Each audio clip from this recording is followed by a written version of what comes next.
Right, hello guys. Today is still 9th of August 2022. I've been a bit late to the game on making videos today, so it's nearly 12. But I've just finished making the videos and it's going to be uploading about talking about how the Russians is waging the informational warfare against Ukraine, to be honest, the West as well. But now let's talk about the actual warfare, right? So yesterday I made this very long video about the situation in Ukraine, talking about different points, not just warfare. And one of the things I pointed out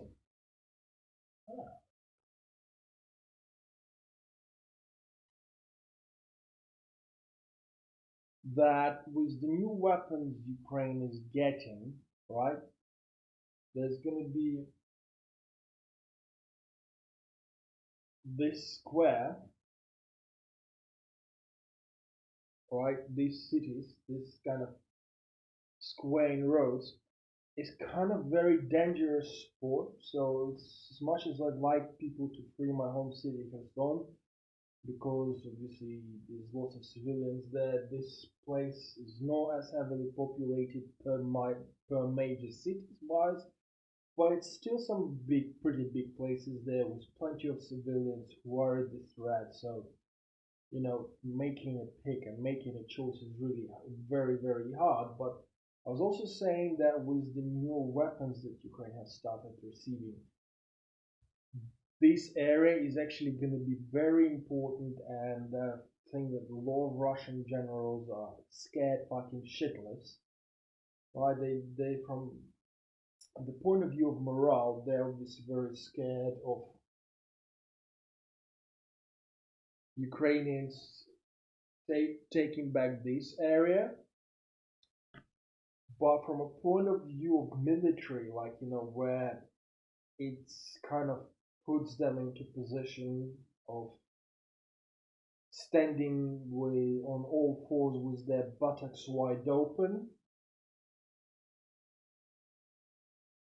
then this area is very important. Well, like I pointed out, there's new weapons well, it was kind of visible from the reporting by Ukrainians, which they were saying like, look, we're not sure if the weapons are there, but from the Ukrainian commentators, right, people who expert who have access, the way they were commenting it is like you could see that, look, something has happened, some weapons are already there.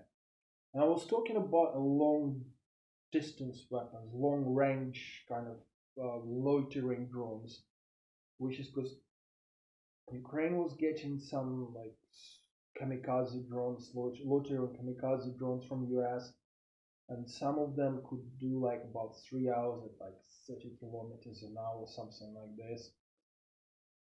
The bigger ones could do a bit more, but obviously, there were like limits to their range, so they couldn't go outside of like 100 kilometers or something.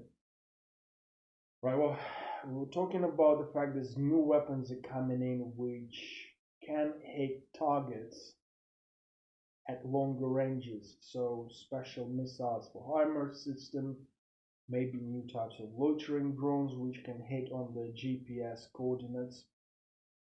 Right, and many of those systems, they're very precise, so they don't hit within like a radius of 500 or 600 meters. They hit within a radius of like Google Maps, which is like 5-10 meters, right? So if you're sending them, the way Ukrainians were using these kind of weapon systems is, instead of aiming them at the Russian weapon systems, right? So like which are right by the front, Ukrainians went, hey, we can use one missile, which costs a lot of money as well, to kill a rocket launcher, right? Or we can use that same one to use the depot which has all the rockets or all the fuel, right? Or hit the bridge, right, near Kherson. So, all right, there's been some new happenings, right? So a video came out from this bridge today, so you can look it up. I didn't save it, where the Russians were like saying, "Hey, we are now like we're the police kind of thing, is we kind of investigating the crime, the Ukrainians committing the crime of blowing up the bridge we're using to ferry our military equipment into the rest of the Ukraine from the territories we already captured." Like, well, it's like they're horrible criminals. Not only they blew up the bridge, but they also blew up our equipment that we were going to use to fix this bridge. You see the dam, like, it was hilarious. It was from like dumb because it was aimed at. And saying a lot of this stuff that comes out, people in the West they don't see because it's actually aimed at the Russian users. Okay, and that was going to talk about this today, but obviously the video I've done just finished before this one, I've done a bit differently, and this is the subject I'm going to talk about tomorrow. But this one, so they've had a video showing the actual damage to the bridge, so now it's official. The bridge has been kind of made unusable for military use. So, brilliant news for Ukrainians. This means that there's going to be less troops that can be ferried in, and it also means that it will be easier to make these troops kind of to break the crossings, and it will mean that there were one of the Ukrainians. No, it was actually a Russian commenter who said that what the Ukrainians do instead of having an aggressive fighting with Russian forces, he called it passive attacks.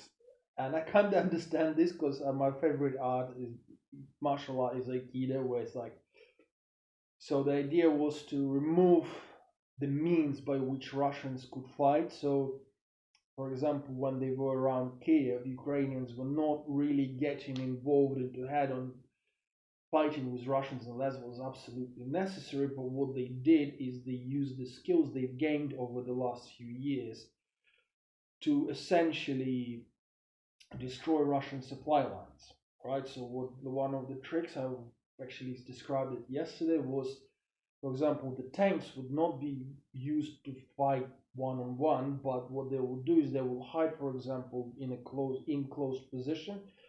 So the military name was probably going to be different in English, but they will, for example, hide behind the hill so they can't be seen, and then they would use, because their tank cannons can still fire shots for a very long distance, for up to like 5-6 kilometers at least. And they've trained the tank crews to use the tanks as an artillery unit. So essentially, they would drive in somewhere, park up where the Russians can't see them, fire like a volley of like 10-15 shots, and then just bugger off, right? And by the time Russians understand what happened, by the time they get their artillery ready to fire back, the tanks already disappeared and the Russians shot into an empty field. Right? So again, the tactic which has not been used until Ukrainians have invented it. So Ukrainians have done a lot of stuff when it comes to this. So now, but obviously we also see Ukrainians kind of using the similar tactics in Kherson. So there's lots of troops there, but what they're trying to do is they're hitting the depots. They're hitting the weapon depots. They're hitting the petrol depots. They're hitting the lines, the delivery lines, meaning that the Russians will have to withdraw simply because they don't have anything to fight with. So if there is a there's lots of people gathered in some areas, Ukrainians will also try aim those areas as long as they're like further away from civilians, so there's no fighting. Again, coming back to the video I done today, where Amnesty International has accused Ukrainians for fighting for the cities, and they said like, oh, there's civilians there, you're using them like, to protect yourselves. Like, no, they don't. As a matter of fact, the civilians quite often being evacuated from many cities in the east of Ukraine. My home city was actually left. The Ukrainian military has left the city. They could have stayed there and did the fighting. It would have been hard, and it would have meant that the city would have been leveled down. There's no way the civilians that could escape. I will actually look up for tomorrow as well. There's a video which has been sent by a friend from Ukraine where the military was explaining that yes, we left the city, we will be coming back for you, but if we stayed and fought in the cities, what you would get is the same way Russian fought in any other city, which is they'd be just coming, bringing the artillery and leveling the city to the ground and using the missiles and airplanes and all sorts of dodgy shit. And that's what we didn't want to do. And what they did is they go out, let the Russians leave the city, and pretty much destroyed their supply lines when the Russians were going to Mykolaiv. So the destruction of supply lines meant that Russians essentially failed. Let's go here. So Russians actually failed over here.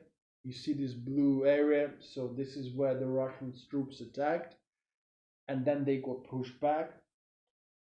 They tried and they failed because they were like following through the main roads, kind of following some railways, and they were not capable of controlling the whole area with the air defense systems, which stopped many Russian planes flying and doing damage to the Ukrainian military. Ukrainian military could actually fuck up the supply lines and manage to get Russians to fall back without actually fighting them toe to toe.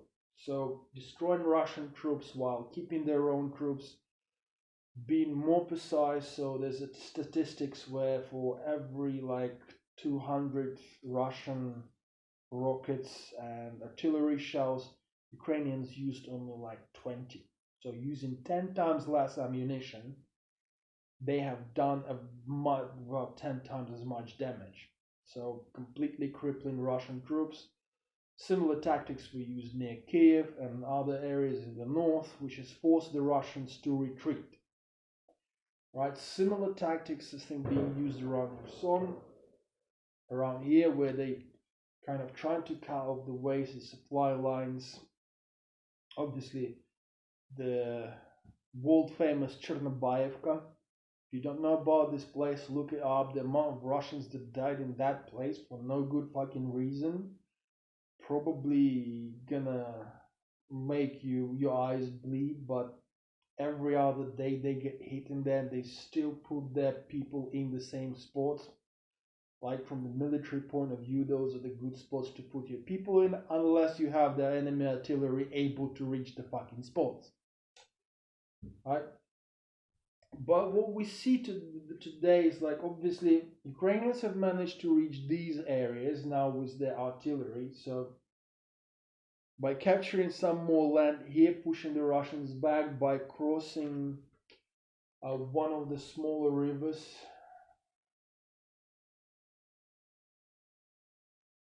Yeah. In Hulets, in some areas, the Ukrainians managed to cross it.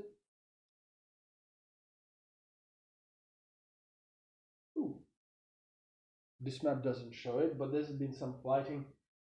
But Ukrainians managed to get close enough to not just hit this bridge, but also hit here. So we're already seeing a bit longer distance weapons, longer range weapons coming in. Now a big story which has been told in Ukraine now. They obviously started to be able to reach places in. There's an airstrip, airbase, which has been used by Russian aviation. Right, we can see that, yeah, there is a longer range weapons. There is no confirmation which weapon has been used. So there's some people wish it was a HIMARS and saying like, hey, yeah, we finally got these missiles that go all the way to like 300 kilometers.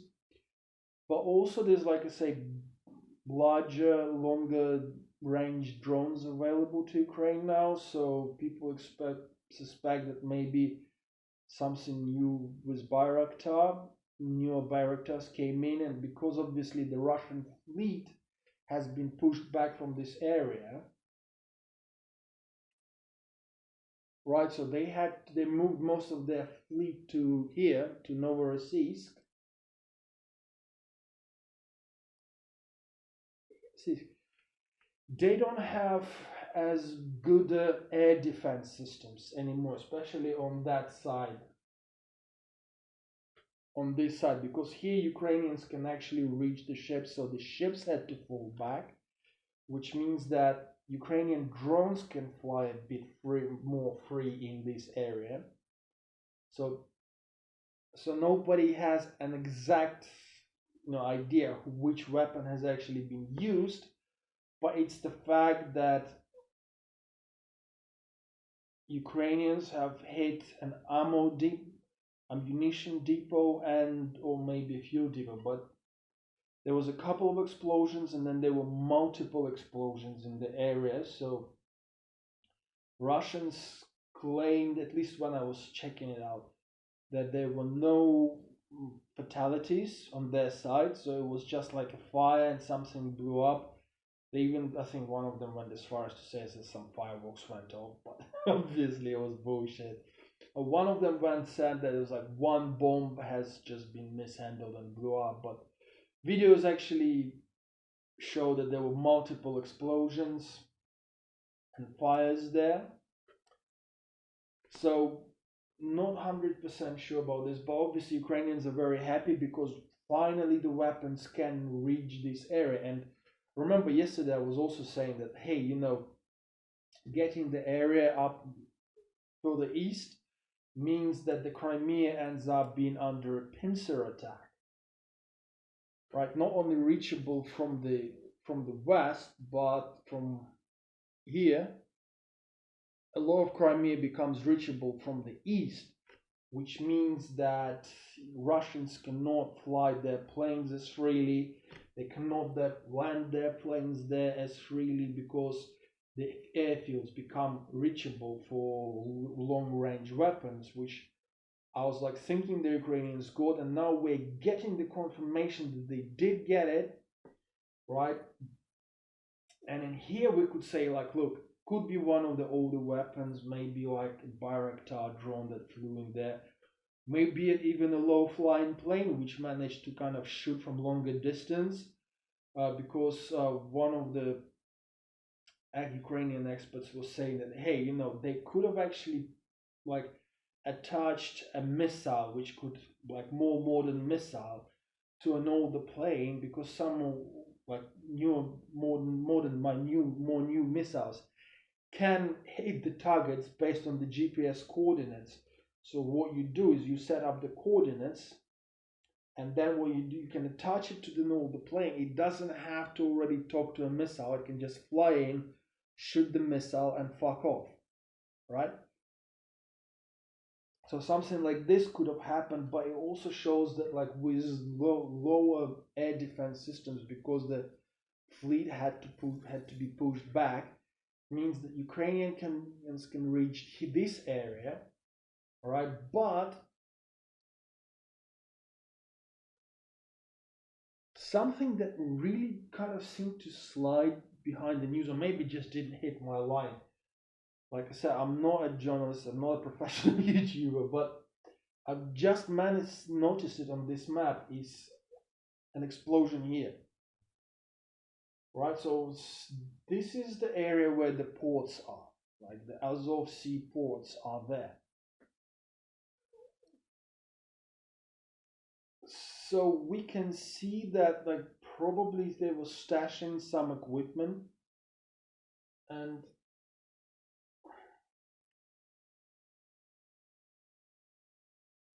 near the Vidivka there seems to be some airfield, like, again, probably not something major for big airplanes, but for helicopters and things like this, probably quite usable. right? I'm not an expert on here, so there's experts who know this area. There's Ukrainians who know this area. So we can see again that now here, because of how far it is from the nearest Ukrainians, and because it is so far behind enemy lines, so there will be some anti-air defense. We can definitely say that there are longer range, more modern weapons who can make it past the Russian air defense systems and can make strikes. This is more than 100 kilometers here. Right, more than 100 kilometers is HIMARS missiles, some of the top range HIMARS missiles, maybe kind of a longer loitering drone, which could be again given just coordinates and just fly there, hit this place based on these coordinates, deliver the explosion, right? But we're seeing these longer range things which can hit the areas which are not kind of which are used to take out the equipment and to fuel and things like this. If there's planes on that field, they might not have been there, but taking out the depots that are holding their equipment, their ammo, their fuel, their parts, whatever else the planes or helicopters need, it's actually a big win, because it means that if Ukrainians do have to attack, right, there's no aviation that can immediately be there with, like, the helicopter can fly there like 100 kilometers in what, half an hour. It's a pretty immediate response. If there is some jets there, when there's a couple of jets sitting there, maybe, I don't know, but again, they can cover that distance in like 15 to 20 minutes, including the takeoff. So if you remove their ability to do that, if they become vulnerable to fire because they cannot really take off, right? If the anti-air missiles, again, are vulnerable, not because they're not working, but because they don't have the missiles to knock out the missiles, then it just means that Russian aviation here is heavily crippled. Without a super heavy investment in human lives, one, and in capital, two. And capital, I know many people think, hey, yeah, the war costs money. But obviously, you're trying to make sure that the enemy loses more money than you do and loses more equipment than you do. And another thing is like, obviously, with the modern sanctions, the Ukrainians have looked at the Russian weapons they got, and they said that the 30% of the equipment, and that 30% is almost often the key equipment in much of these like Russian weapons, whether it's the aiming system or stuff like this, contains Western parts. So it's the chips, it's the software, it's other things like So with the new sanctions, making it much harder for Russians to actually invest into those, buy those, and get those, and install this on their weapons, means that the weapons they have to rely are increasingly falling in quality, are increasingly cannot be reproduced. So they have to rely on old Soviet equipment. There was a report by one of the Michael Naki. He has a channel. He's a Russian-speaking journalist, and he was running a chat with one of the people who's constantly one of the younger people, analysts. I don't always agree on everything he says, but again, he gives some interesting info. And this analyst was showing the pictures from where the Russians were taking out old equipment, kind of refurbishing it, and having to send it to war. because the new equipment is running out. So essentially, they're picking up tanks which have been standing somewhere in the open field for the last 20 years, fix them up quickly. They cannot put any modern like equipment on them, so they just make sure the engine runs. They find whichever equipment that can work, that can fix them, and they send them in Ukraine. And it's like very much like yesterday I showed you a video of some T-62, like, you know, which doesn't even have active armor protection. It just literally has some bars welded to it against the more modern shells and more modern like anti-tank missiles, hoping it will work. But you know, we see this kind of stuff coming to the battlefield, and those are the things that are coming from those storage units. So Russians essentially cannot field any modern tanks. And I know some people will say, hey, you know, they still have Armata, or they have like 4 Armatas and they never really rode properly. So more and more modern equipment is being lost by Russians.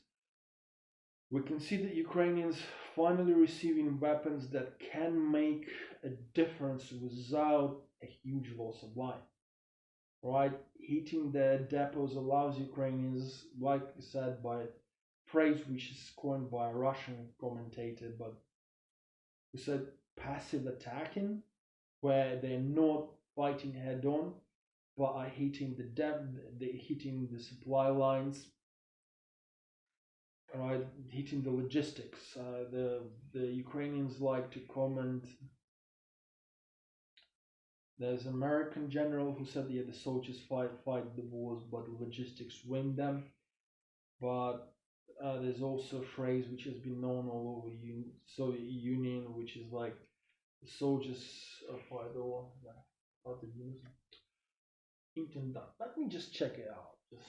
Just a second.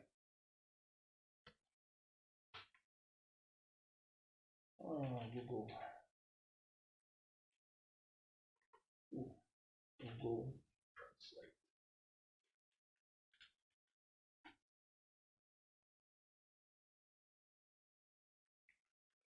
Let me go back to Ukrainian quickly.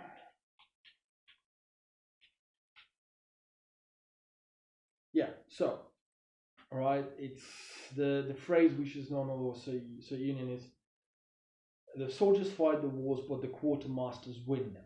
All right, it's known all over. So I've known it since I was the kid. It's been attributed to Napoleon, I think. I don't know who actually said it, but somebody did. Essentially, that time was the meaning. So if you got good equipment and if your quartermasters aren't stealing shit from their soldiers, you're more likely to win the war than if the opposite happens, right? And the new weapons essentially allow Ukrainians to cripple the logistics without having to actively attack, essentially forcing Russians to withdraw without fighting any major battles. I think this shit is as Sun Tzu as it comes. So I hope the Ukrainians can continue doing this. They very soon will see Ukraine free, Russians fucking off, and then we're gonna have to deal with the next crisis of Russia falling the fuck apart. So I'm finished here, and I wish you all a good time of the day whenever you're watching this. Yeah, again, I'm not the guy who should be doing this. I'm not a professional YouTuber, but I hope there's other Ukrainians who will come forward and do this in English other than me. But if you're Ukrainian and you're watching this, please share with your English speaking friends. I'm trying to give as much as I can, the best I can. But sometimes it's good for people to be able to see and understand what's going on. Any questions, feel free to write them in the comments. Oh, I know if I've seen me doing things, sharing this on Facebook or somewhere else, feel free to write it there. I'll try and pick them up. So thank you very much. Take care. Bye.